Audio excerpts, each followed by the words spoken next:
सूत जी बोले, हे ऋषियों, जो व्यक्ति दुराचारी, पापी, विलासी एवं दुष्ट होते हैं वे भी देवराज की मुक्ति कथा के द्वारा पवित्र हो जाते हैं।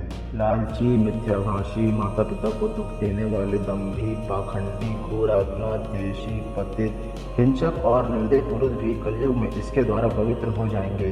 इस प्रसंग में मैं आपको एक प्राचीन इतिहास सुनाता हूँ जिसके सुनने से सभी पापों का नाश हो जाता है। किरात नगर में एक ब्राह्मण रहता था जो बहुत दुराचारी और दरिद्र था। वह धर्म और वेदों से विमुख था। वह इतना गिरा हुआ था कि वह स्नान तक नहीं करता था। उसने अधर्म से बहुत सा धन एकत्र कर लिया था।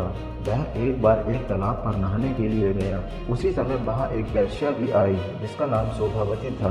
वह उस वेश्या को देखकर उसकी ओर आकर्षित हुआ। वह वेश्या भी उसे देखकर परम प्रसन्न हुई। वे दोनों चिरकाल तक विहार करते रहे।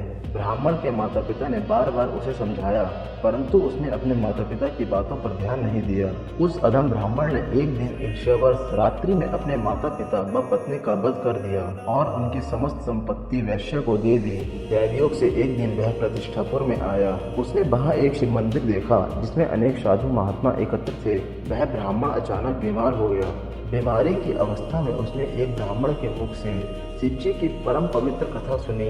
देवराज नामक वह ब्राह्मण एक मास के बाद मर गया। यमदूत उसे यमपुरी ले गए। उसी समय शिवलोक से शिव जी के दूत रुद्राक्ष धारण किए त्रिशूल लेकर यमलोक में पहुंच गए। उन्होंने देवराज ब्राह्मण को यमदूतों से छुड़ाकर विमान पर सवार होकर कैलाश को चल दिए। यमपुरी में कोलाहल मच गया।